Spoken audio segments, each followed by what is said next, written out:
So, so let's get started. People are still joining, but we'll keep the channel open, and the session is being recorded. So for those who can join live, more than welcome to watch the recording. But good morning, good afternoon, good evening, depending on where you are. Welcome to our webinar. My name is Lena Simmet. I'm a senior researcher on economic justice at Human Rights Watch. I'm the moderator for today, and I'm really honored to be emceeing this webinar with such a fantastic panel. We'll be discussing a topic that probably everyone working on Social Security has grappled with one way or another: how to effectively argue for universal Social Security and how to change the hearts and minds of policymakers. In today's webinar, we'll be discussing a new excellent paper by Development Pathways and ACT Church of Sweden about just that topic. We'll talk about three aspects in particular.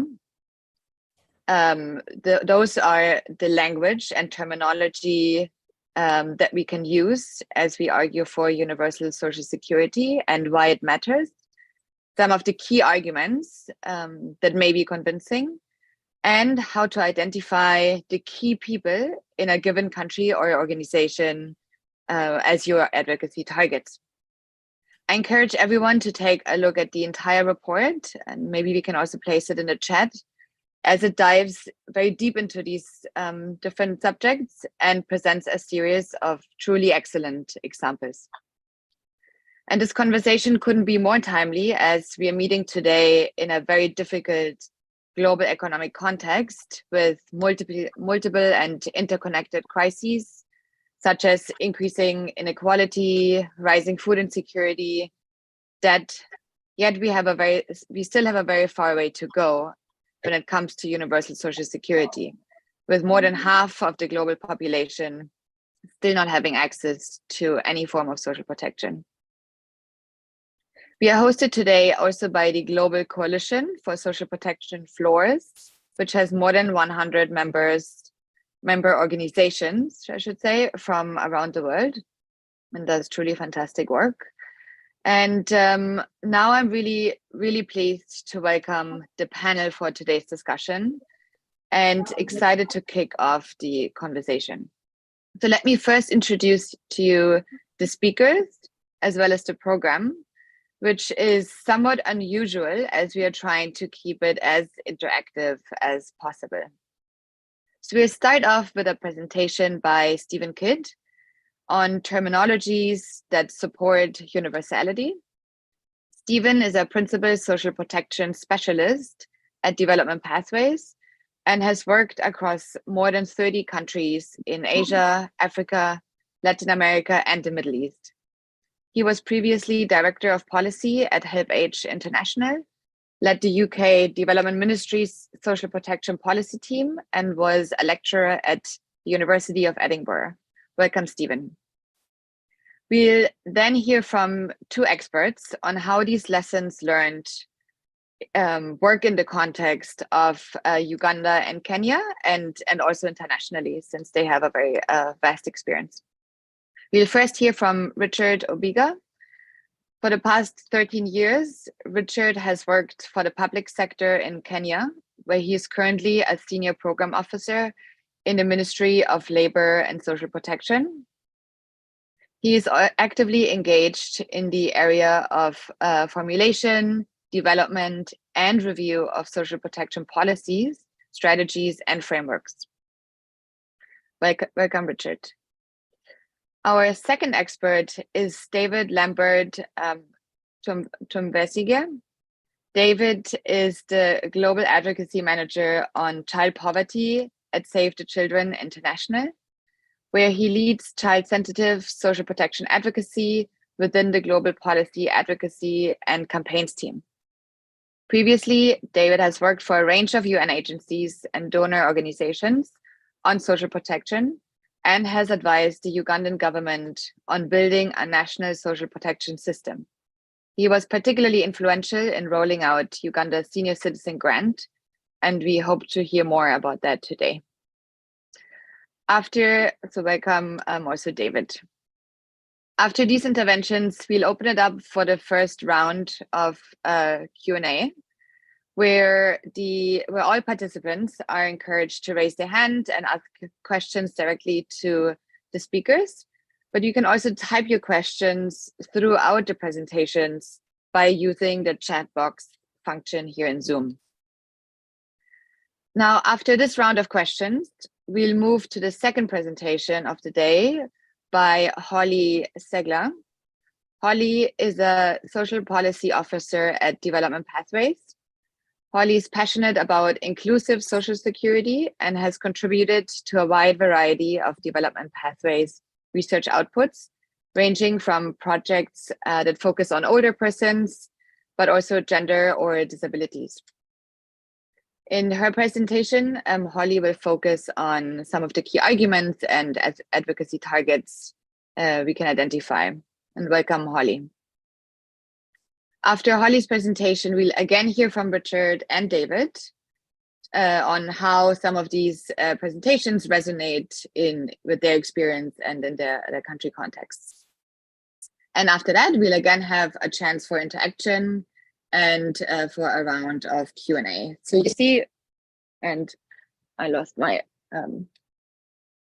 audio, but so as you see, we have a packed agenda, and I therefore don't want to take too much time, but I would like to flag that we also have prepared some questions for you today for the audience. So we prepared a poll for you with 2 questions, and I think you should see those questions in the chat. I think you can see it now in the chat box, everyone. And we would very much appreciate your thoughts on 2 issues. One, which of the terms you use most frequently, whether it's social protection or social security. And the second one being, who are the main beneficiaries about poverty targeted programs? Is it the rich or is it those living in poverty?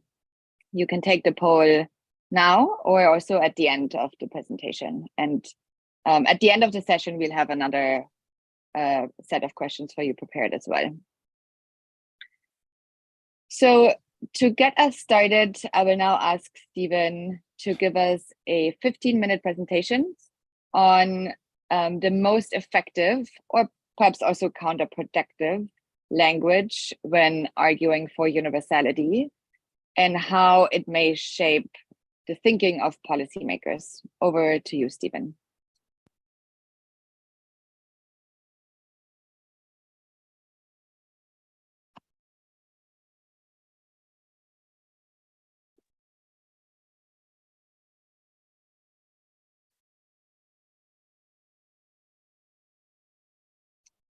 You're muted. Let me see if I can help you unmute.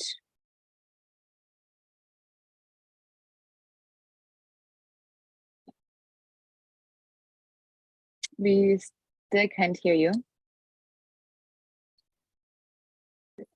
Sorry. Yeah, sorry. My PowerPoint crashed just at the wrong moment, so I couldn't share the screen when I was doing it. So I should be able to do it now.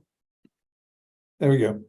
Okay. So yeah, thanks everybody for coming to this. And I think as you've heard, the paper that we wrote, sort of trying to provide some guidance from our experience in sort of advocating for universality. And so what I want to talk about first is the use of language, because I think language, we don't think about language, but it's critically important because language shapes our thinking, and it also shapes the thinking of those with whom we communicate. So when we're advocating for universality, we have to be careful about the language that we use so that we don't give the wrong messages. And so in this session, we talk a lot, we have a lot more in the paper, areas of language that we can look at, but I just want to look at a few issues here. Is one about how should we describe the recipients of universal schemes? What terminology should we use for universal schemes? How should we explain the objectives of social security? And how should we describe programs for the poor, in inverted commas, as you'll see. So I just want to run through some of these points quickly. And I say the other points that we make in the paper about other areas of language, I think you'll have to look at the paper itself.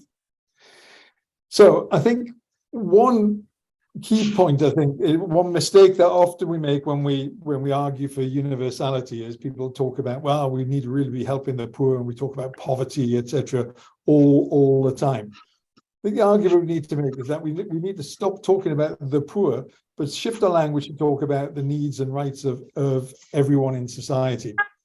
I think this poverty narrative that sort of dominates thinking in international development and international social security in low and middle income countries is really a narrative that rose from the 1980s with a neoliberal consensus stressing about how helping that we need to help the poor, alongside promotion of low and regressive taxation, which was encapsulated in the Washington Consensus. But I think it also continued into the Millennium Development Goals, where we were taught to think that poverty was around $1 a day at the time, and anybody above $1 a day was non-poor. That's very different to the type of language that came after the Second World War, when the Universal Declaration of Human Rights came about, where the focus was on benefits for everyone, universal benefits with higher progressive taxes. And as Universal Declaration of Human Rights says, everyone as a member of society has the right to social security. It doesn't talk about the poor, it talks about everyone. And I think this needs to shape our language. And one thing that we need to remember, and I think Holly might talk a little bit more about this later, don't need time to get into it, is that this dominant poverty narrative around the neoliberal consensus that came is because the main beneficiaries of benefits for the poor are actually the rich. When we look at the relationship between transfers and taxes, and the main beneficiaries of universal schemes are those on low income. It's a really important point which we'll look at later in the session. And therefore, those promoting the interests of the rich tend to argue for means testing, low taxes, and therefore benefits for the poor. And those interested in eradicating poverty, really want to eradicate poverty, are those promoting universality, high levels of taxation, and benefits for everyone. In the context of low and middle income countries, this actually makes sense. When we get out of our minds this idea of $1 a day or $1.90, I think it's just over $2 that people live on, which in reality, because they're using purchasing power parity, in many countries, $1 a day is around 30 cents in reality. When we get rid of this, we actually look at the real levels of incomes that people are living on in low middle income countries. We find that most people are living on very, very little at all. So if you were to compare the proportion of the population who have lower incomes than the poorest 5% of the population in Sweden across a whole range of countries that I've set out here, you can see it's incredibly high. It's around, in most countries, low and middle income countries, more than 80% of the population, many above 90%, have lower incomes than the poorest 5% of the population of Sweden, when we adjust to make them equivalent with purchasing power parity, which suggests that people are living on very, very little. Most people in low and middle income countries would be seen to be destitute if they were living in Sweden. They'd be barely surviving.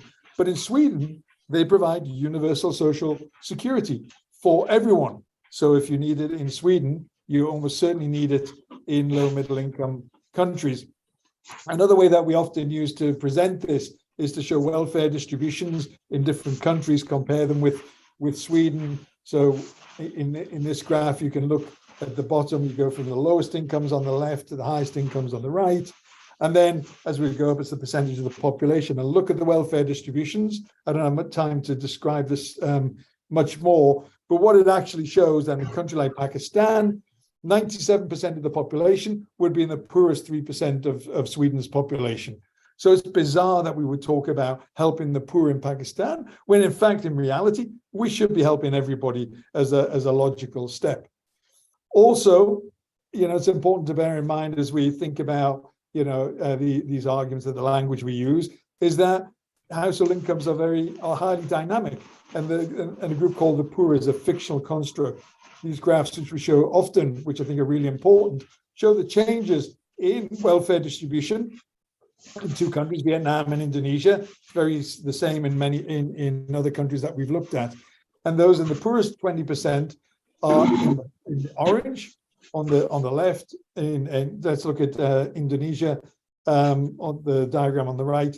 And those in the richest 20% are those in green. And then we have those in the middle. So you can see that even amongst the poorest 20% in Indonesia, in 1 year, there was a massive change, massive churn in that almost over 40% of people moved out of the poorest 20%, and 40% of those in the next year were already there. Similar amongst the richest 20%, there was a lot of variation there, and very significant churn in right across those on the middle distribution, people moving up and down, because in reality, people's incomes are very, very similar right across, apart from the very, very rich in most countries.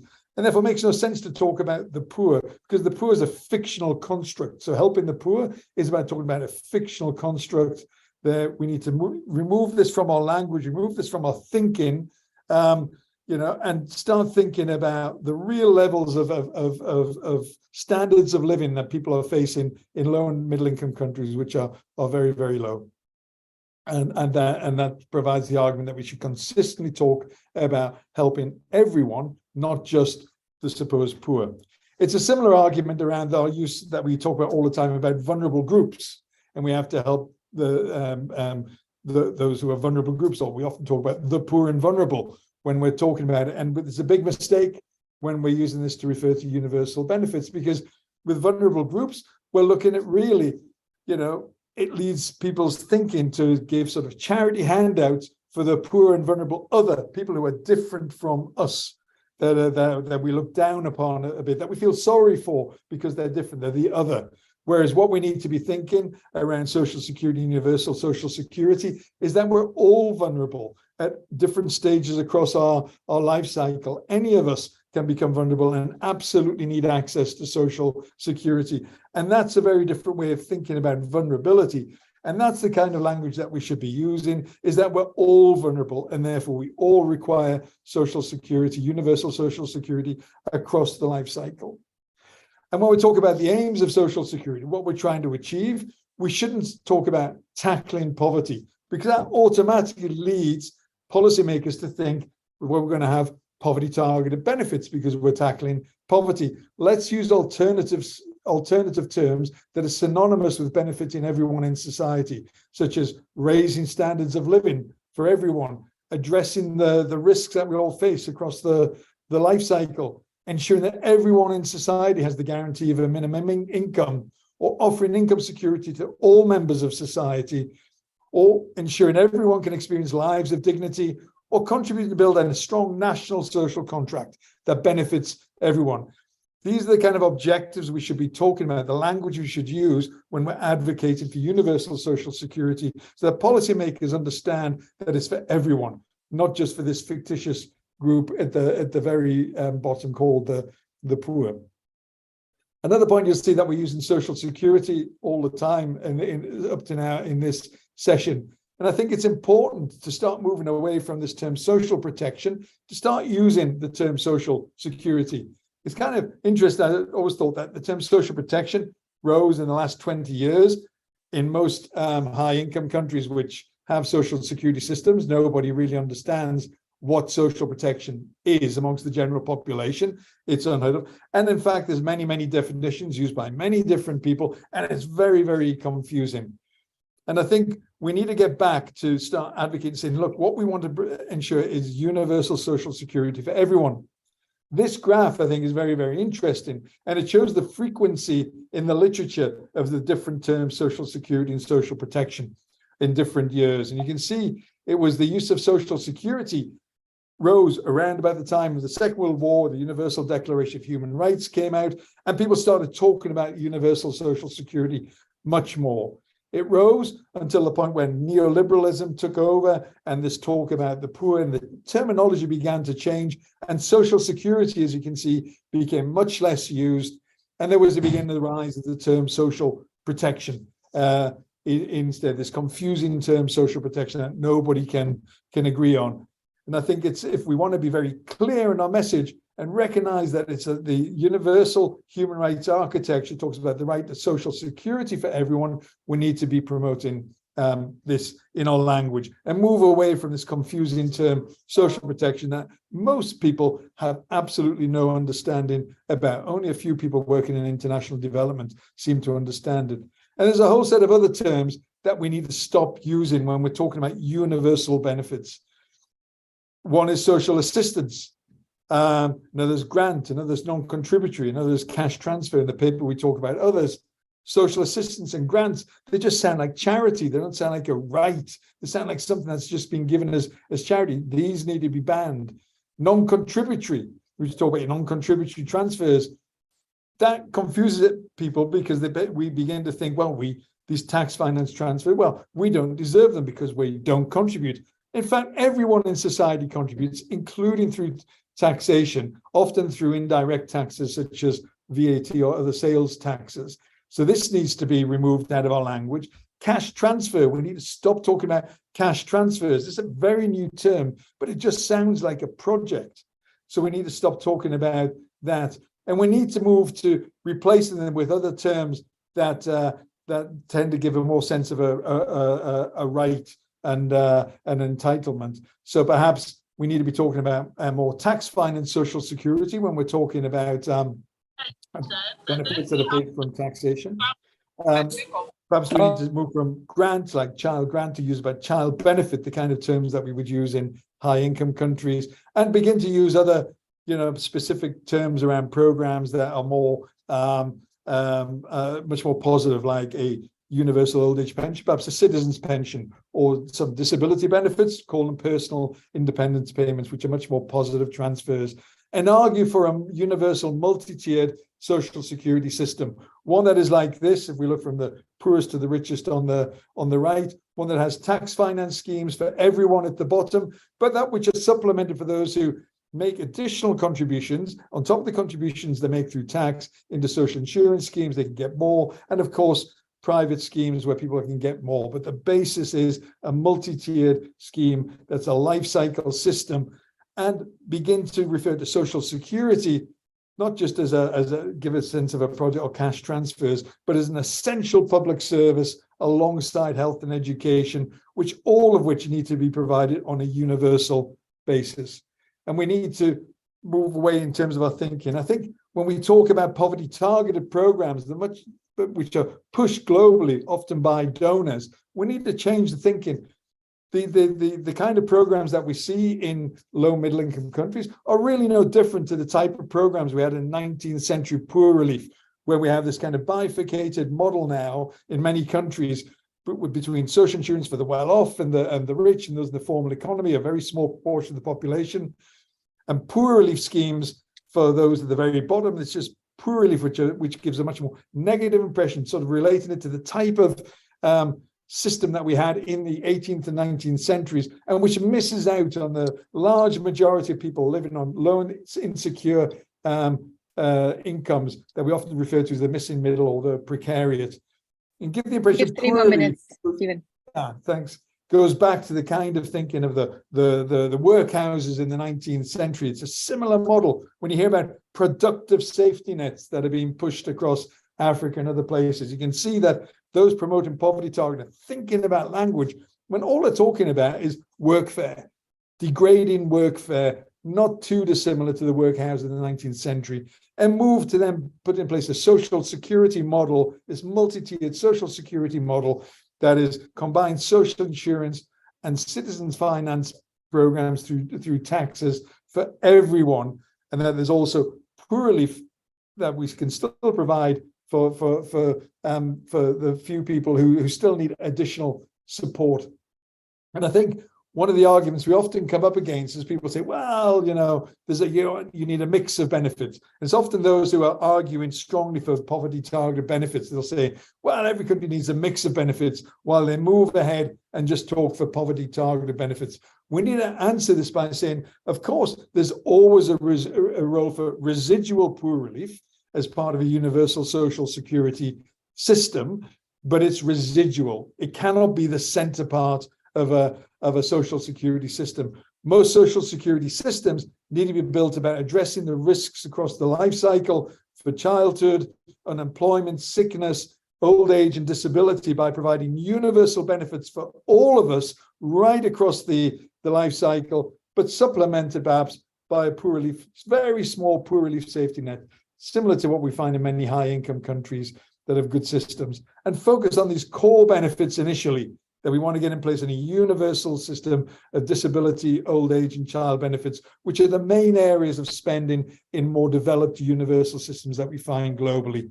And just coming to the one more minute, end, Stephen. I think, yeah, I'm just coming to the end now. I think one other thing is when we're engaging with advocates of poverty targeting, and people always talk about we need to target the poor all the time. I think we need to make the argument, no, we need to move away. We need to actually talk about reaching, if we're going to use their language, the poor, which I think is a degrading term, but if we want to use that, rather than targeting the poor, we need to focus on the term reaching the poor. That's the objective that we want to achieve.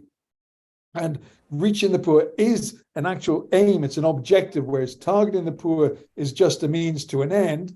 And of course, universal schemes are very, very effective in reaching those living on low incomes, the so-called poor, while targeted schemes usually exclude the majority of their target population, the poor. Of course, universal schemes are much more expensive than targeted schemes, but they have much greater impacts than targeted schemes in a whole range of different areas that Holly will talk about a bit more. And I think in the research that we've done elsewhere, we can show that, you know, universality is by far the most effective means of reaching the so-called group of the poor, those living on the lowest incomes. In this graph, it shows the analysis we did in the paper, Hit and Miss, where we mapped different programs around the world. And the further to the right they are, the higher the exclusion errors, and the further up they are, the higher the coverage, therefore the more universal the schemes are. And we see amongst this group of poverty targeted programs around the world, these means tested programs, they all fail in reaching their so-called target group, the poor, having very, very high exclusion errors, more than 50%, while universal schemes are very, very effective in reaching the poorest members of society because they have minimal exclusion errors. There could be a lot more to talk about, but I know Lena's probably getting very upset. I've gone over by about 30 seconds or a minute. So I'll stop there and hand over to the other speakers. But there's lots more in the paper if you're interested in reading it. Thank you very much, Stephen. That was incredibly insightful. Thanks for reminding us about the importance of language and bringing some clarity to terms that have caused much confusion in the past, and reminding us the need to move away from poverty targeting. Just before we move to our commentators, we have thank you for those taking the poll at the beginning of the session. We have some first results that came in the chat, so please do have a look. But just to briefly go over the results, 80% of the respondents said they mostly use social protection, 20% said they use Social Security. So there's a lot of work that needs to be done, since Stephen reminded us that Social Security is in fact a lot more aligned with a human rights framework. And 74% said that the main beneficiaries of poverty targeted programs are those living in poverty. 22% said that it was the rich. So these are some interesting findings, and we would encourage people to take another shot at the polls at the end of the session, and let's see what the findings tell us then. So now I'd like to hand it over to Richard. Richard, in your experience in Kenya, how has terminology changed actions by policymakers? For instance, do you think it makes a difference whether we speak about Social Security for the poor versus as a right for everyone? And how so? We would love to hear some examples. Over to you, Richard. Okay, thank you so much. And first of all, is to appreciate. Thank you so much, Stephen, even for that very elaborate discussion and the presentation of the paper, a very great paper based on the current discussions that are going on. But just to come straight to the question, and as has been well explained in the paper, I think the terminologies that we use to a big extent, they have an implication on how we are able to influence the discourse across, especially for the policymakers and governments to take up the universal schemes.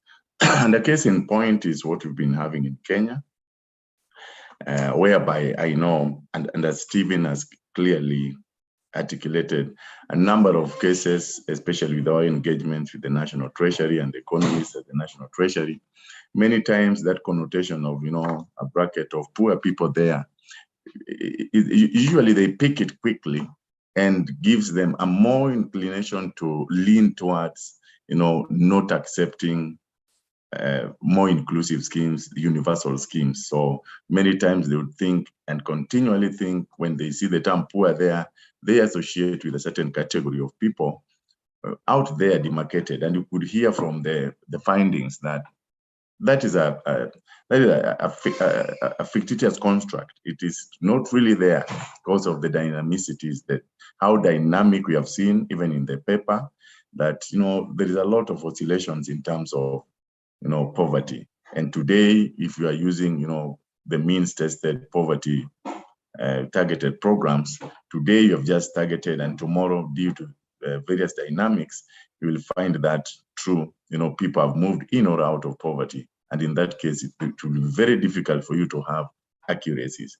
So it has been very difficult because the moment they see that branding of, poor people outside there, and same to the term vulnerability, when you say a category of vulnerable people. So they say, why don't you just let us, provide resources for that specific category of people, instead of understanding that, yes, everybody is vulnerable in the society. I really strongly believe that to quite a big extent, the terminologies that we have used around social protection and being able to champion more universal schemes, many times they determine the type of engagement and the uptake that you may have for the programs. I will just give a quick example, although I'll still come back with this later.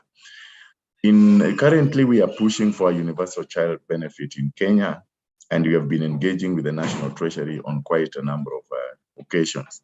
And the real struggles that we've had is sometimes even the branding of the program alone. Because many times when you have programs branded otherwise, so that they don't see the term that they usually have a negative connotation with, that gives a rebuttal, immediately they put a barrier in terms of they are not even willing to understand. But the moment you use, like for us in Kenya, when you use another name, like a Swahili name, like programs, we use Swahili substitute.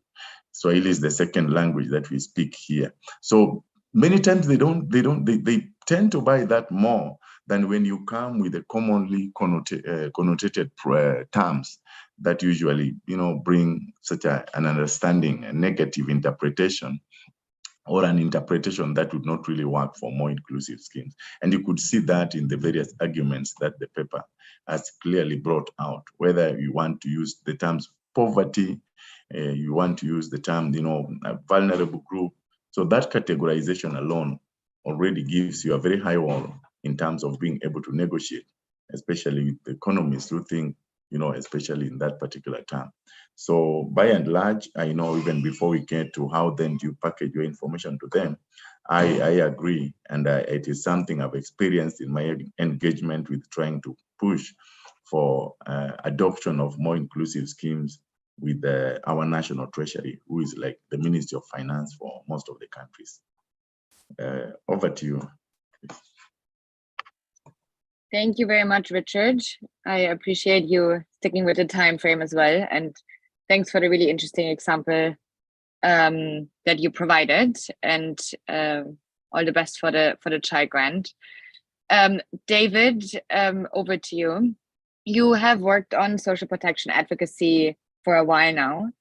Can you briefly explain your work in Uganda and share your thoughts on the extent to which the use of specific terminology, as outlined by Stephen, has influenced your work? Thank you. Thank you very much. And good afternoon, good morning, wherever you are. I think that the work and the specific ideas that Stephen has just outlined have greatly influenced the work in Uganda, in part because Stephen played a very foundational role in the design of the program that I worked on. In Uganda, I worked for the Expanding Social Protection Program, which aimed to embed social protection within Uganda's national planning and budgeting processes. And, you know, they did conduct a lot of political economy analysis, which kind of clearly outlined who the opponents were, what their main concerns were. And so to a certain degree, we were really directly responding to those concerns. And so it was a bit easier on understanding what needed to be done. And I think most of the challenges were on the doing itself. But in terms of terminology, there were several areas that I can recall where we were very deliberate in terms of framing our communications with key policymakers, because embedding a system required that, you know, we had to develop a policy and the systems that are required for that. We had to have something tangible to generate evidence to influence this policy. But in terms of the policy analysis itself, we learned in part based on the political economy analysis, which suggested that the president in Uganda, who is also the Minister of Finance, had moved. So most of the 90s were dominated by poverty reduction strategies in Uganda. And from 2010, Uganda was moving towards, you know, we want to become a middle income country. And so even the president was not saying the word poverty again.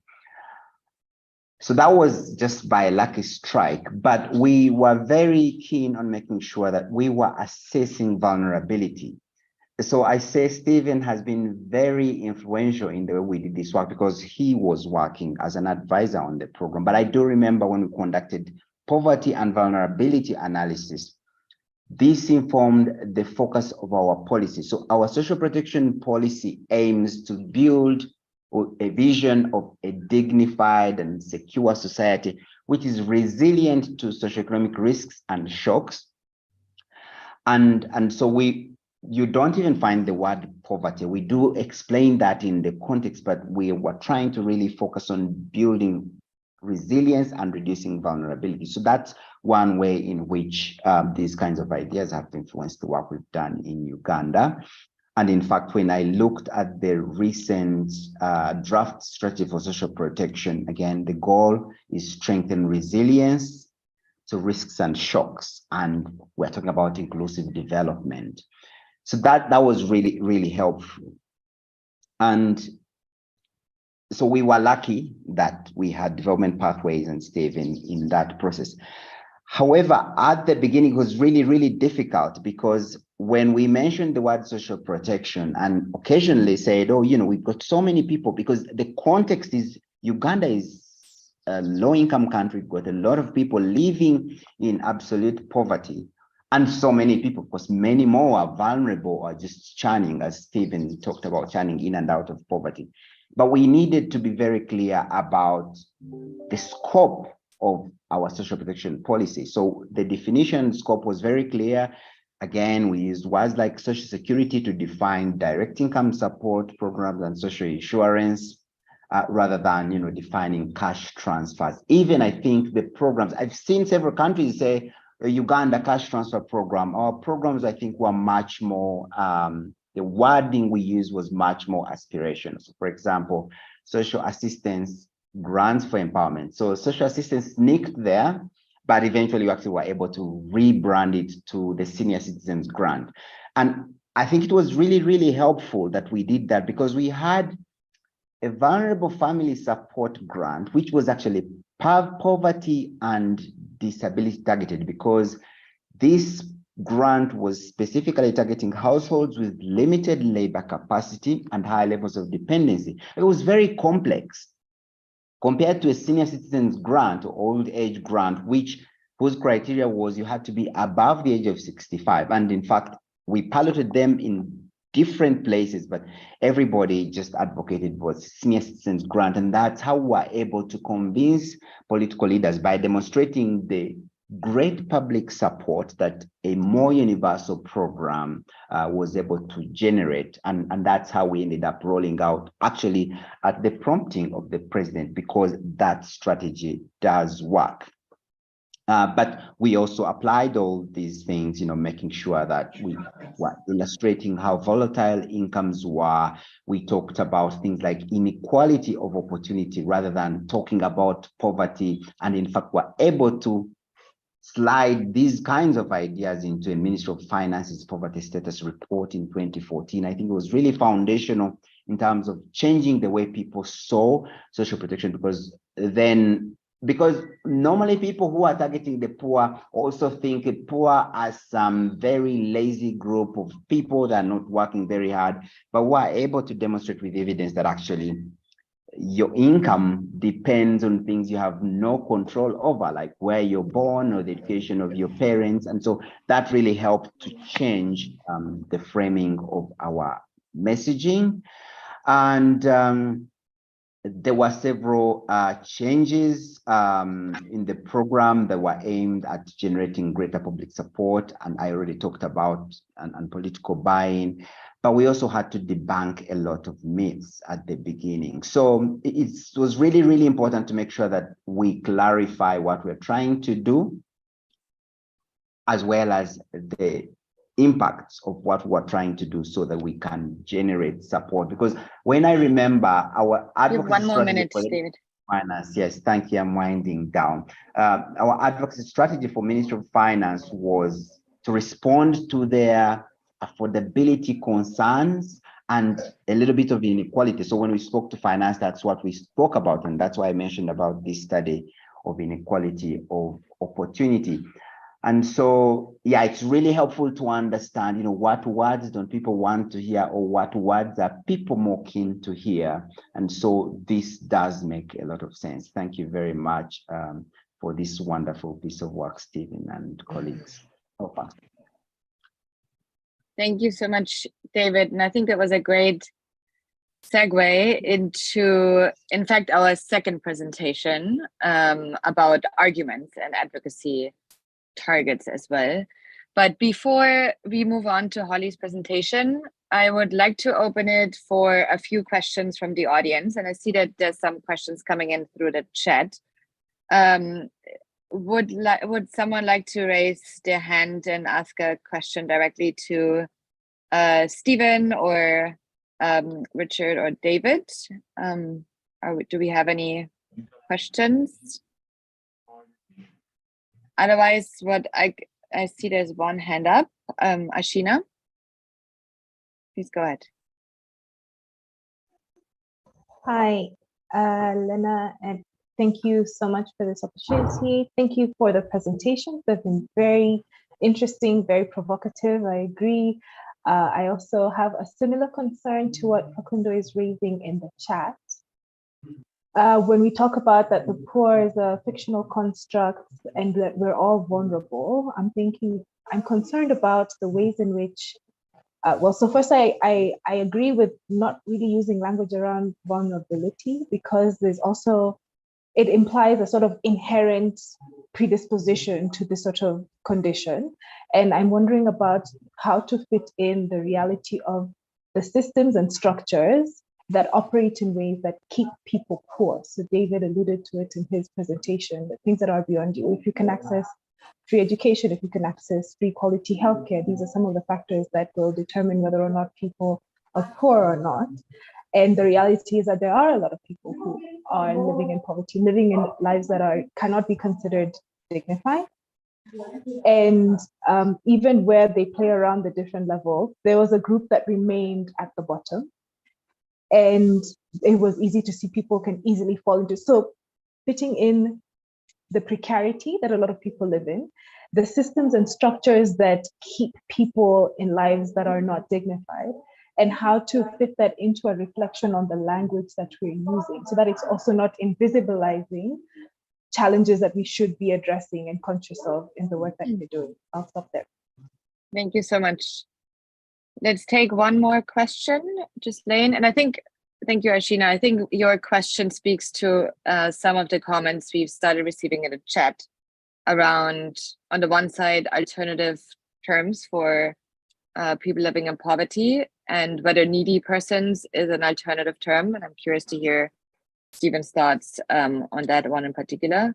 But also Facundo raised the question around vulnerability, right? And whether we are all vulnerable is the right way to present it. So would love to hear about that more. But Ghislaine, go ahead and ask your question. Okay, thank you, Lena. I already posted my question on the chat. I just say that the difficulties that we are facing, it is when we are obliged to use the terminology of vulnerability or poverty to write our program as one key program officer, those who are helping drafting policy, and also you can see now the institution are more using this terminology of vulnerable people, poor people, to mobilize resources. Secondly, it's like that we have a challenge with ILO and also other institutions who are now talking about social protection for all, but we are talking about social security for all. That is something that I want to have Stephen. What is her position about this conflict that we can observe if we are now going to advocacy for social security for all? Thank you. Thank you so much. Stephen, would you like to respond to that set of questions?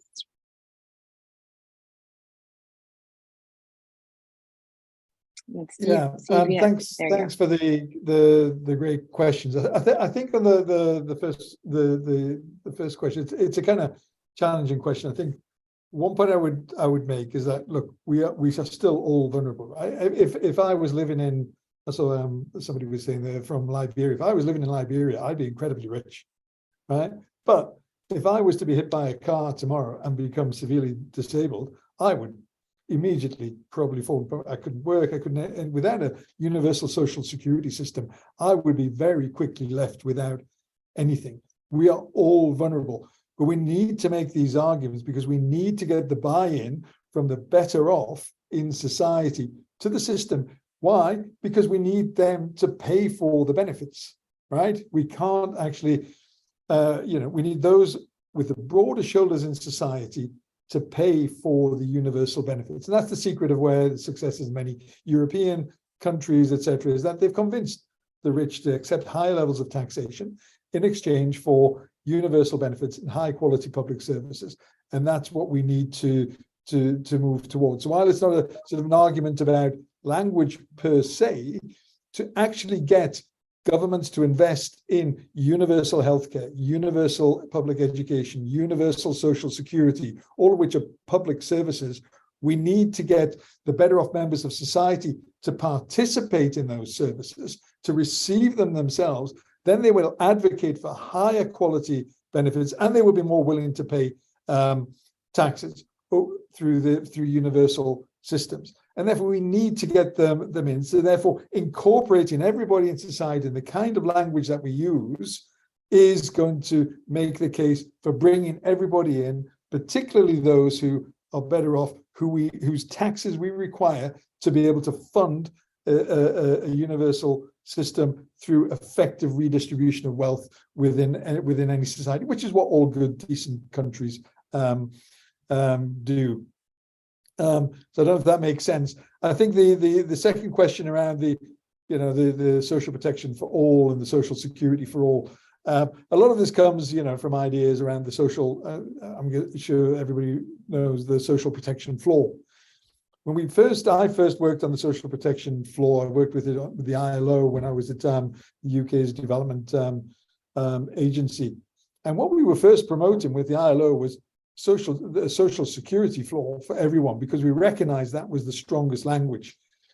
And so when it left the ILO, it was talking about a social security floor for everyone, right? Based on the kind of system that we're talking about here.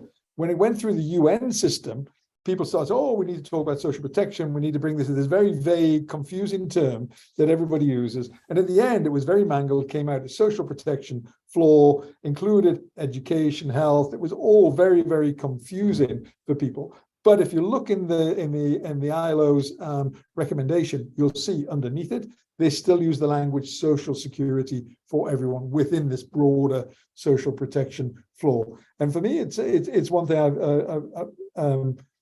We need to keep on talking about the rights language, the right to social security. And there's a reason why the social security became unpopular from the 1980s. The use of the term is because it's very strong resonance with universal rights for everyone. Thanks so much, Stephen. I think we should now move on to the second presentation of the day by Holly, which speaks more to some of the arguments that we can make around universal social security and some of the advocacy targets and how to identify your targets. Holly, over to you. You also have 15 minutes for the presentation. Thank you.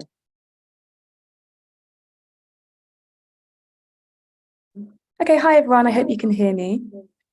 Fabulous, thank you.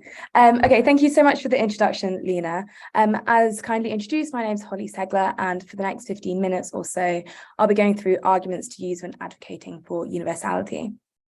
Now, as noted by Lena, there's a lot in the paper that unfortunately we will not be covering all points, but for the purposes of this presentation, I'll be going through just a few arguments which I think are the strongest. So without further ado, I will begin. So one of the first key arguments for advocating for universal social protection is to reiterate that universal social security is incredibly popular. And at the bottom line is that poverty-targeted schemes are not. Poverty-targeted benefits don't generate as much support towards politicians or during election times because they simply do not reach that much of society and actually exclude the main taxpayers. Whereas universal social security schemes who reach many people across society actually have much more political backing and are incredibly popular. Therefore, one of the key arguments that we set out in the paper is simply that universal social security is likely to help win elections and provide politicians with support. And in fact, there's actually many examples of where universal benefits have helped to win elections across the world. The promise of an old age universal benefit in Kenya, the Republic of Korea, Peru have all helped sway elections. And so advocates should make sure that policymakers understand just how influential and impactful universal schemes can be to their political campaigns and their general popularity. So moving on to the next argument, this is all around building trust in government and strengthening the social contract. Now, the social contract is critical to allow societies to live cohesively and peacefully, and poverty-targeted schemes undermine trust in government, whereas universal social security schemes actually build trust in government, seeing as benefits are provided to as many people across society in an equitable and fair manner. In fact, poverty-targeted schemes can actually provoke conflict, civil unrest, and protests due to the breakdown of the social contract. For instance, evidence from Indonesia after the introduction of a poverty-targeted scheme, protests increased in villages by nearly 35%. Research has also indicated that such schemes, poverty-targeted schemes, can have devastating long-term impacts on a country due to the breakdown of a social contract. For instance, in Syria, Arab Spring protests turned into large-scale civil war that's ongoing today. The root causes of this crisis were many, but part can be traced back to the government failing to protect the well-being of citizens and the breakdown of the national social contract, with research further identifying that existing discontent that existed at the time was likely exacerbated due to the removal of nationwide vital subsidies overnight and the introduction of a poverty-targeted scheme that excluded 80% of the population.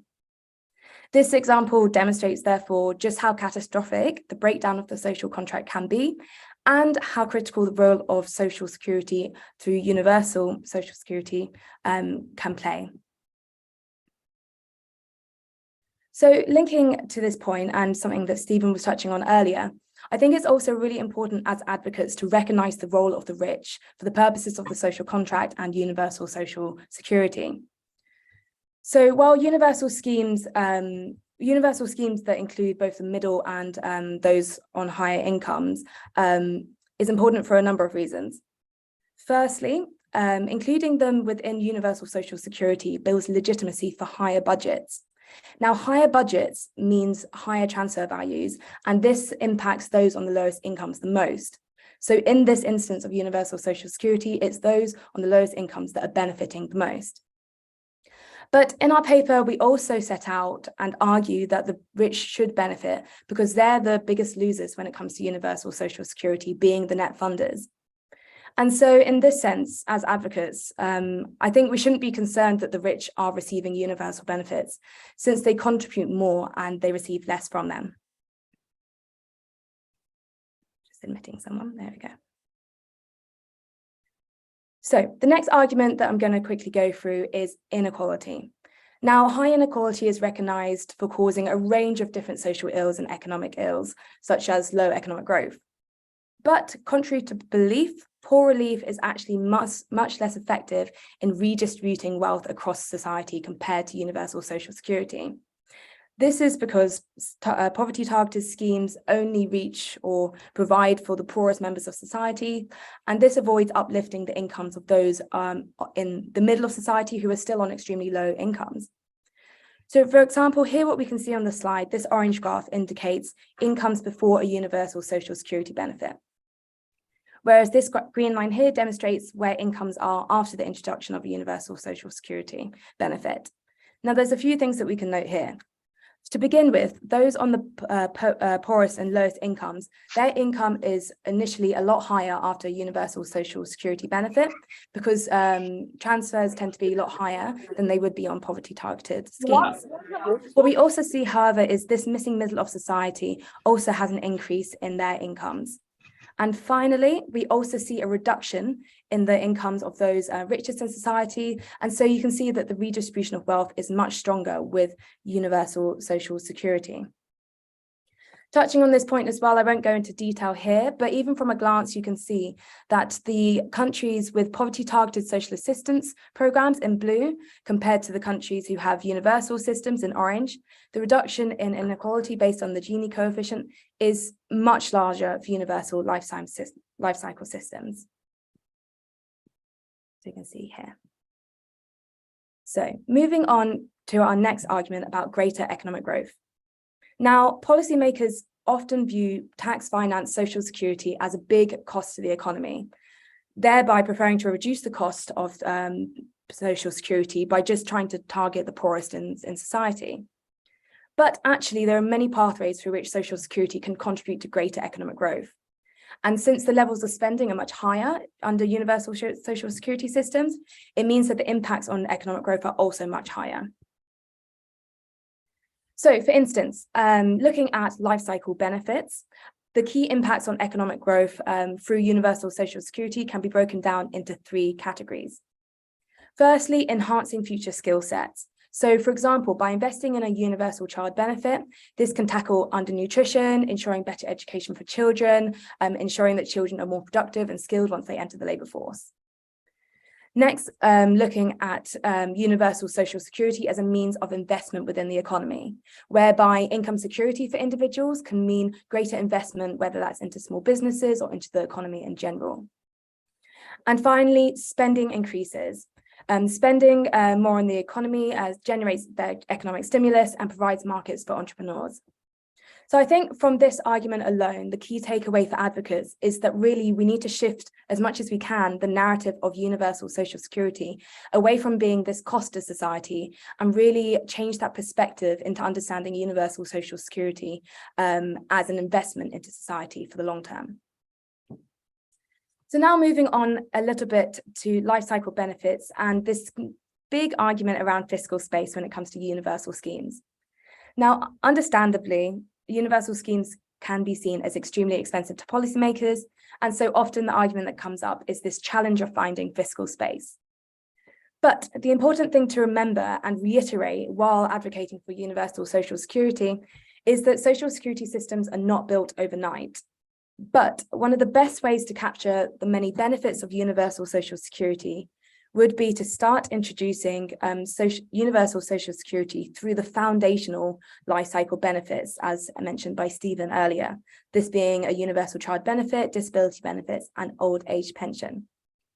Now, through introducing these foundational life cycle benefits, there are then a few arguments that can be employed around fiscal space. Namely, firstly, that universal social security, again, is incredibly popular, and so citizens are more likely to accept higher taxation. Secondly, universal social security will contribute to greater economic growth, and so there'll be increased tax revenues. And then third, that if a national social security system is introduced gradually over time, say 10, 20 years, then the level of investment required each year is extremely minimal. So to elaborate on this point in detail, on the screen, there's an example of if Egypt were to introduce foundational life cycle universal social protection schemes over the course of 12 years. So here we can see, say in 2022, if Egypt were to introduce an old age pension starting at 70 years of age. Now, over time, what could be done, that age eligibility could reduce, say to 65 over the course of 5 or 10 years. Then 2 years later, Egypt could then introduce a universal disability benefit. And as you can see, there is a small increase in the annual investment needed for these schemes, but this increase could easily be financed by new taxation that would be generated each year due to economic growth.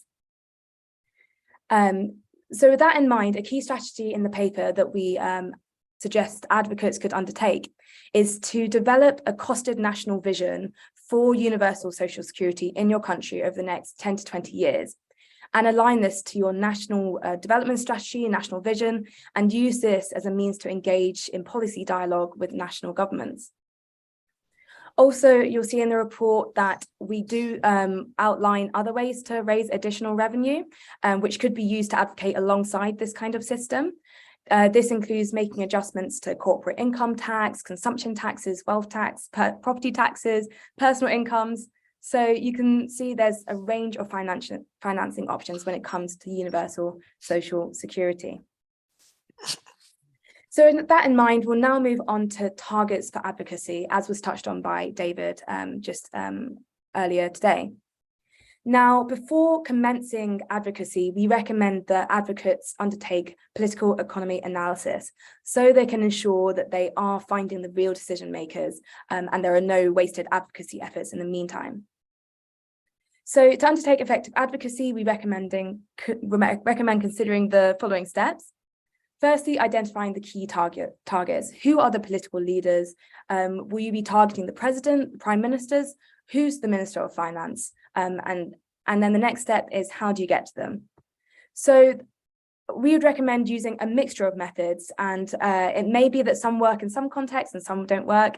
It may be a trial and error, but some of the suggestions that we add in the paper include using mixed media, perhaps more traditional methods such as newspapers and televisions, but also considering the use of social media as a form of advocacy. We also suggest working with civil society organisations to mobilise grassroots movements, as well as, if you can, meet with individuals directly, but we understand this may not be possible. There's also options to work through political parties and members of parliament, and also to identify local champions and public figures who can themselves push your advocacy messages. Finally, we suggest, and as just mentioned by Stephen in the Q&A, we suggest examining what kind of mechanisms your legal system may hold to be able to hold your government accountable to realise the right to social security. This may work particularly well in countries where the right to social security is embedded within national constitutions, but there's also case law support and examples for using legal systems around social security. For example, both Nepal and South Africa, the judicial systems there have both been used to reduce and equalise the age of eligibility for old age pensions. So these kinds of routes are possible, but it may be that you take a little mixture here and there to see what works within your specific context. So that was a very quick run through the key arguments. As stated, there are more in our paper, and I would suggest you do read the paper in full, because everything spoken about today is there in further depth. But for now, before I finish up my presentation, I believe we're going to jump back to the polls that have been set up in Menti for another round of questions that we hope that you'll be able to answer. Thank you so much, Holly, and thanks for being perfectly on time. You made my job very easy. Can you hear me? Okay, wonderful. No, you presented some extremely convincing arguments and showing that Social Security is, of course, a human right, but also governments can benefit, whether that's from building trust in society, tackling inequality, and creating a stronger social contract. Let's now hear whether these arguments have convinced policymakers in Uganda and Kenya. So I'd like to turn it back over to Lena. Richard. Yes, Anna? Can you hear me?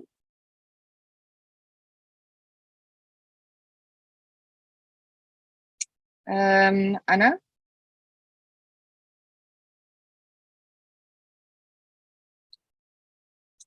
Can anyone not hear me? You are clear. You're clear. Okay. Thank you. Thank you. So I'd like to proceed, and let's start perhaps with David. I'm curious to hear your thoughts on how relevant some of the ideas that Holly presented have been to your advocacy and influencing your work in Uganda, and what specific arguments you found to be most effective in winning people's hearts and minds. David, please go ahead.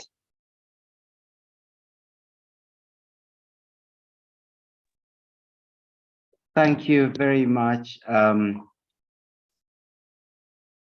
Lena and Holly, for a very, very exciting presentation. I totally enjoyed reading the report. I actually like this graphic, which kind of like summarizes the main ideas in this very nice orange, blue, and purple colors.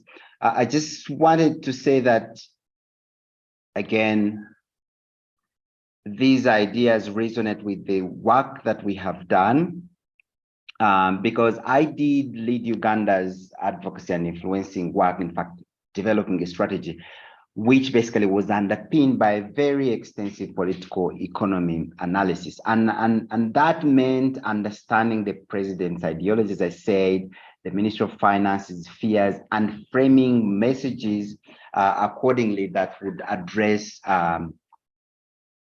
the risks that most Ugandans face, but most importantly also align with the president's focus on the economy. And one of the things we really aimed to do was to clarify the specific contribution of inclusive social protection in national development. So our work included working to influence the National Planning Authority to mainstream social protection in the National Development Plan, clearly outlining how social protection was fundamental to building the human capital of Uganda's very young population, but at the same time demonstrating the affordability as well as impacts of social protection through building an investment case, basically because the president is the finance minister, de facto finance minister, and the Ministry of Finance listens to what he wants to do. So we had to make sure that we were responding to their needs. So we did a lot of costings and impact simulation studies jointly with the Ministry of Finance, the Macroeconomic Policy Department, and we're able to demonstrate actually that investing in social security generated returns as high as investing in infrastructure. And I do remember one time we conducted the value for money analysis, and we learned that members of parliament were very keen to get the, excuse me one moment, I need to open the door for someone and come back, sorry about that. So I once presented results from a value for money analysis of the expanding social protection program, and members of parliament were really thrilled to learn that this wasn't something consumptive, as the Minister of Finance was saying. And I do remember them telling me, you know, and challenging themselves, if this has returns as high as this, why are we not investing so much more into it? So it's really important to make the right cases. And another very interesting bit is that the returns on investment were higher if we were reaching more people. And that's why it's very important to think universality rather than, because poverty targeted programs reach a few people, they have absolutely no voice. And building on that, we were able to reach politicians who saw the benefits of investing in as many people as possible. And to date, Uganda's social protection system, whose flagship is the Senior Citizens Grant, absolutely runs on the goodwill of members of parliament. One more minute, David. They are doing all the fighting. And maybe I can end by saying that we also were very keen on getting the right messages at the right time. So my job involved developing standing briefs for ministers, as well as writing speeches for political leaders. So every time I knew there was an opportunity to speak to the president, I had to put these words in his speech or put them in the minister's speech. And I did the same thing, you know, before budget day, we were framing messages for members of parliament to increase funding for social protection. And I think most of the insights came from the tangible evidence we generated on the ground, but also the physical visits and study tours we had with members of parliament and senior technical officials. I thank you very much. Thank you so much, David. Let's, without further ado, let's also hear from Richard about the experiences in Kenya. Richard, what specific arguments did you find most effective when speaking with policymakers? Thank you so much, Lena, and thank you also to Holly for those very clear presentations. And of course, you could hear what David is saying. And we have a lot of similarities across the space based on how we have engaged with the policymakers and the practical achievements that you have had, simply by way of having to, you know, have very convincing and clear arguments to, especially the Ministry of Finance and the higher political space.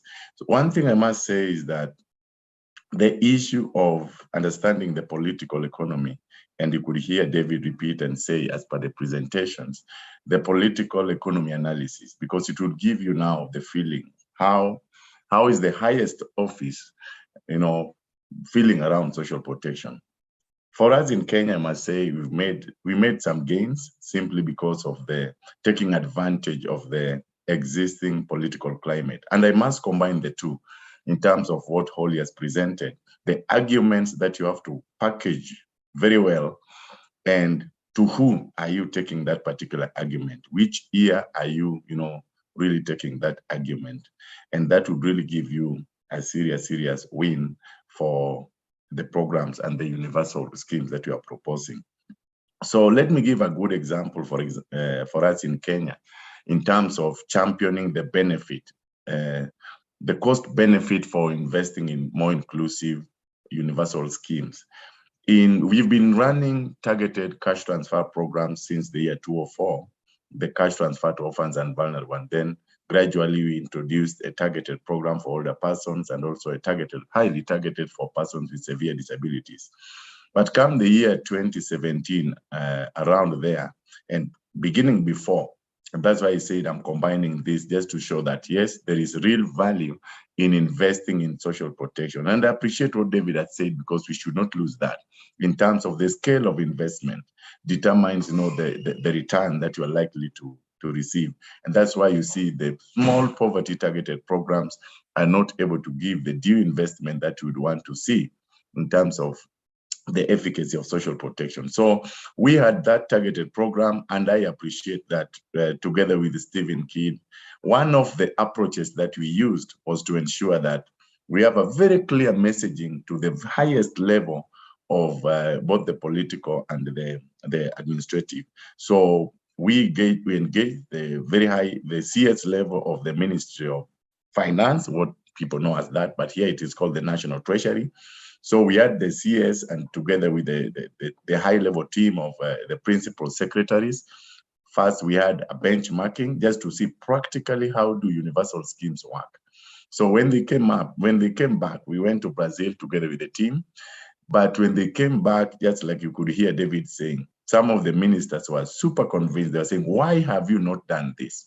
Why is it that you delayed on doing this, seeing the benefits that they have attracted? But I remember that was accompanied by very, very clear messaging, very high level, clear policy presentation in terms of the cost benefit for investing in those programs. So I remember together with Stephen, we took them to Mombasa, one of our towns, out of their normal workplaces, and really with very clear, precise presentations on what benefit do you reap when you have that type of investment in social protection from that universal perspective. That alone helped us move. And of course, you could hear from the presentation issues on how do you use that to ensure that you win the hearts of people towards election. So we got that to the highest political office.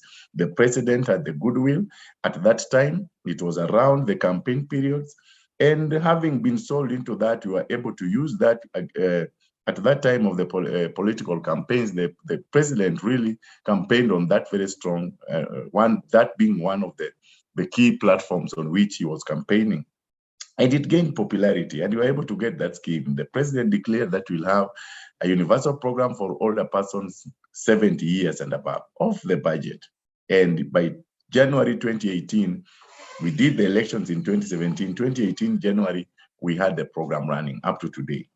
And that is why I must say the issue of timing on when can you introduce that particular conversation to who is very critical. So having taken it to the highest office where the president was sold to it, having taken the CS for National Treasury, that is the custodian for money, and then being sold out into the benefit of this really became a game changer for us. And let me give this example, because just 2 weeks ago, we were having discussions on the introduction of a universal child benefit for Kenya. And one of the clear points that came out very loud and clear is that for you to push this agenda, you must put yourself in the mind of a real economist in National Treasury, because the mind of the economist is that you have to use less to get more, and you have to see the real return for money. So when you put money here in an infrastructure, you must see a road. And definitely you are saying, if I build an hospital, you must see, a physical structure is there, which is slightly different with social protection. How then do you convince them that when you invest in children, the human capital and the return on that particular investment is quite clear? And I want to reemphasize what David has said, that unless you involve these people from the beginning so that the co-creation is done together with them, you co-create together with them, the cost-benefit analysis, when you're doing that fiscal space analysis, you do it together with them. Because what Treasury would want not to buy easily, and that becomes a hurdle and a barrier in terms of you being able to sell this, is when you take to them what you are telling them, adopt this and use it. The first question they ask you is, where is the money? We don't have the resources. But when you do the costing models together with them, you do with the micro fiscal economy section of the National Treasury, then they own it, then they become part of it. They understand the return.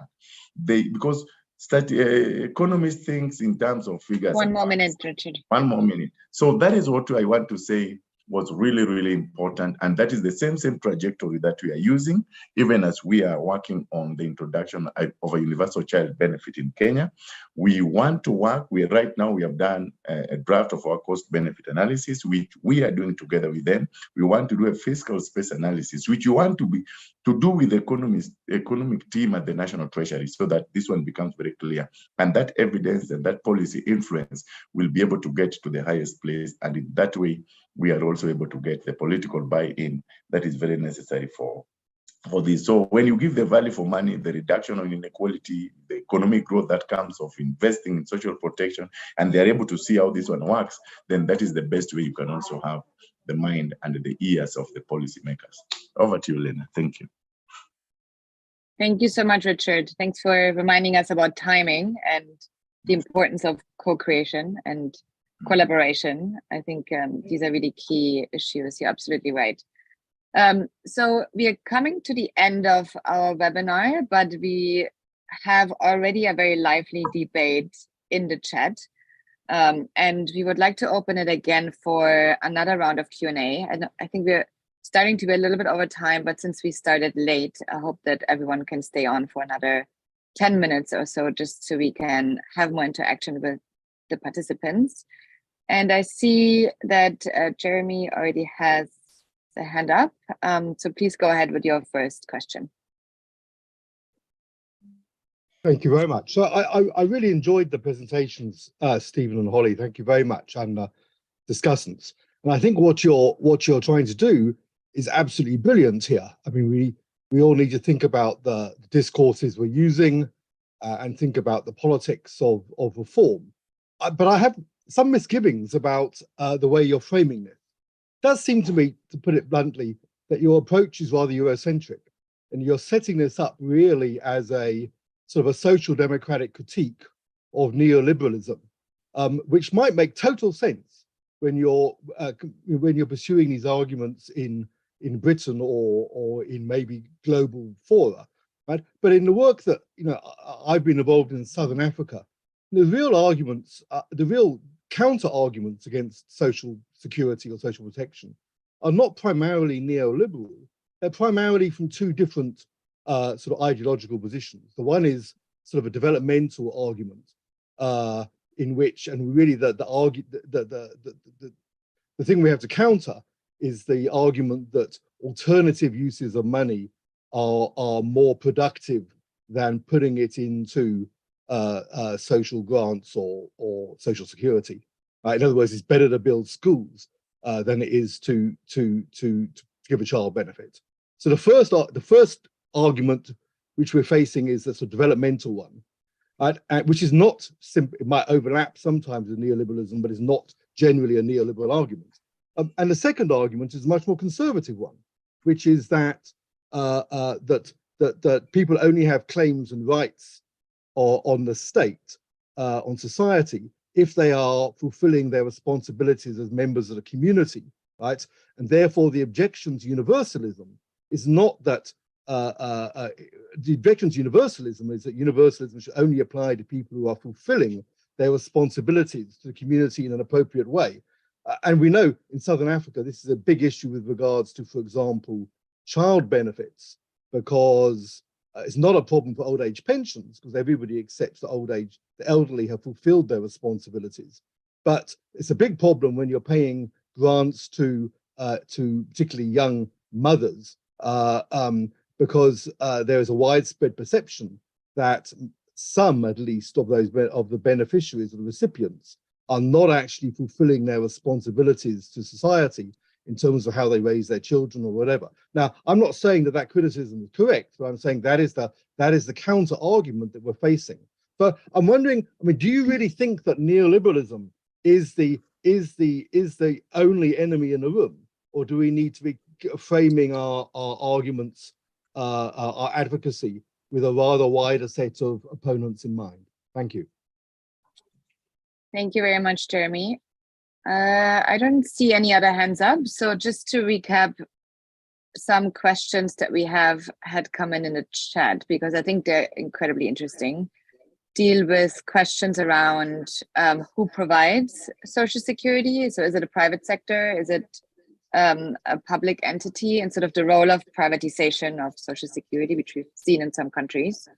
The question of costing and fiscal space has come up. So whether countries that are facing increasingly high levels of debt can still afford a universal Social Security system. And questions around whether in situations where a cost benefit or sort of a costing analysis may not speak in favor of universal social security, should we nevertheless proceed? Or how would you try to convince or argue for universal social security regardless? So these are very big questions. Curious to hear, Holly, your thoughts, but also Stephen, feel free to respond. Actually, I'll respond first. We're actually, Holly and I are sitting next to each other here. So so I think yeah, thanks, Jeremy, for your argument. So yeah, so not everything is around sort of neoliberalism, but there is a strong push for neoliberalism, the absolute dominance of the World Bank and the IMF in influence of ministries of finance across low and middle income countries ensures that neoliberalism and the very simplistic thinking that they promote it dominates a lot of the discussions around whether programs should be universal or poverty targeted, right? And so the whole push about we need low taxes to generate growth, even though we have global experience that shows higher taxes are very very effective in pushing higher growth. But you're right that there's a whole range of other arguments that we need to address. I think we make the argument with, I think the argument you were saying about we should invest in health and education, I think is one argument I actually try to touch on, and to say that we actually need to say, and we actually, when I was working in DFID in 2006, we got this into the UK's white paper, that there are a number of essential public services that you need to invest in: health, education, social security, and water and sanitation, and all together need to be invested in. You can't just invest in one or two, because if you just invest in health and education, what about the kids suffering undernutrition all the way and can't study properly in schools? You need to give them support to increase incomes in the household, and we know the easiest way to do that quickly is through universal social security benefits. The other arguments against give child benefits, it's not really a question about universality, it's about, well, they're just going to use the money badly. Well, I think in South Africa they do give large child benefits, not universal, because they're not universal. There's a lot of, still 20% of the poorest kids that miss out on the benefits, but there's evidence that these benefits are used productively well by families. They're not done, and I think they're not used for people to become lazy to waste the money. So we know that, but these arguments are really important to address, because they are real considerations that are out there. So you need a broader set of benefits, but I think the arguments we're making around the universality area, rather than investing in any form of social security, is to a large extent dominated in ministries of finance, where neoliberalism is prevalent. That's how the economists were taught. They were taught through the Chicago School of Economics, and the World Bank and IMF keep promoting the same sort of arguments around low tax, low benefits, and just benefits for the poor. I think don't have time on many of the other question. I think the one that I also tried to answer it in the chat. I think the argument around debt now, I think it's really interesting. During COVID-19, everybody was saying, even the World Bank and IMF were saying, yeah, we've got to move to universal benefits. We got it all wrong prior to COVID-19 with these targeted benefits. We couldn't provide support for people. There wasn't countries weren't able to be responsive during COVID-19 economic crisis that came. That's all changed very quickly now, and that the debt crisis and the fuel crisis, everybody's saying, well, we don't now have the money to afford universal benefits, so we're going to have to keep on producing these, investing in these poor quality, poor relief benefits. And these arguments are now being made by the same institutions, the IMF and World Bank, that panicked a bit during COVID when they were talking about universal benefits, but are now back to the same old, let's invest in poverty benefits because we can't afford universal benefits. And of course, interestingly, these are also aligned to their ability, particularly the World Bank, to give loans, because the World Bank won't give loans for universal benefits, they'll just give them for poverty targeted conditional benefits. So it kind of fits with the self-interests of these institutions as well. But I think, there are still, part of the arguments we're making, there are still a lot of arguments that that there is still fiscal space, but we need to be at the table with ministries of finance, with the real decision makers. This is the point, not just with the civil servants, but with the real decision makers, making real arguments that there is the fiscal space. There is room to increase taxation. There is room to increase taxes on the rich. And actually, if you invest in universal social security, you're going to increase your economic growth anyway, and you can finance the sort of example we gave from Egypt. And we're going to put out another paper in a few weeks' time that makes this argument more clearly. If you invest over a period of 10 or 20 years, the actual annual increase that you need to put in place for universal benefits is minimal. It's like 0.1% of GDP a year, easily financed from a small part of the new taxes generated by economic growth. And so I think it's but it is a real concern, this dominance of the argument around, well, there is no money because of this massive debt crisis. I don't believe it's correct. But I don't think we have the ear of the policymakers who are listening to this and are actually harming their countries by not investing in universal social security and not getting the economic growth that they need to get their countries out of the crisis. Thank you, Stephen. Holly, did you want to add anything or any last words?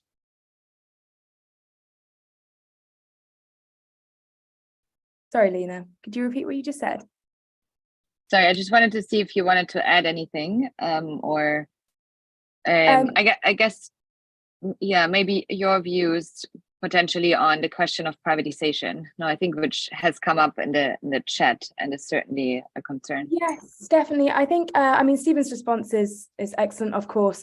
But just to add, social insurance is really important, and, great if you can push for greater social insurance, and, really build those multi-tiered social security systems, take the pressure off the public funds, excellent.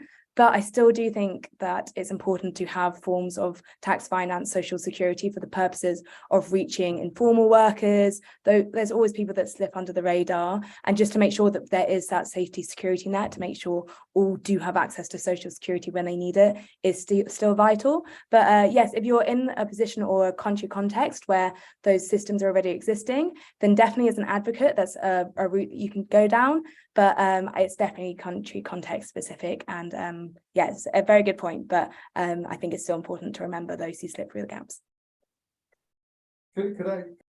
Please go ahead, Stephen. Just one point. I think, an income tax cut is a form of social, protection, right? It's an income transfer often to the rich.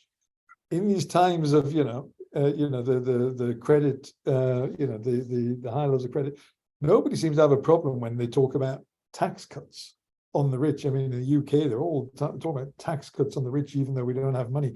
That's a massive transfer to the rich, right? It's a social, let's call it protection, social protection transfer to the rich. That doesn't bother the sort of institutions that represent the interests of the elite. Benefits to the rich through income tax reductions. What they don't like is income tax increases that are then redistributed to everybody in society. It's fundamentally an ideological question, but and we do need to be pushing at this time, particularly for more progressive taxation, wealth taxes, etc., to help fund the benefits that will help support the majority of society, and the rich and the better off within those benefits, because that's how we'll get their support for the higher levels of tax. Thank you. And I think we have some positive outcomes in the polls that actually show that your presentations were quite convincing. And you made some very good arguments on the use of Social Security over social protection. So the latest polls in our webinar here show that we've seen a shift in numbers from preferring Social Security over social protection going forward. And now 58%, to previously a much lower number, said they will use Social Security moving forward. We've also seen an increase in the number of people saying that the rich, in fact, are the ones benefiting from poverty-targeted programs. So I think that speaks to the very convincing arguments that both of you presented, as well as the great interventions by David and Richard. And unfortunately, we will have to leave it with that for today, since we are already over time. So thank you so much for everyone for staying with us. And thank you to all the presenters and commentators for all the valuable contributions and the great research that has backed up these contributions. So a warm thanks to everyone. I hope that this session will be useful for everyone advocating for universal social security, and we would appreciate more feedback and everyone working on these issues, sharing your thoughts. So please stay in touch, and if you haven't, do respond to the poll where we asked some open-ended questions as well. And I believe that Gunnel from ACT Church of Sweden will share her email address in the chat as well. So if there's more comments or feedback after the session, please share those by email. But yes, I would. So with that, I would like to close the session. Thank you so much to everyone for joining. Goodbye.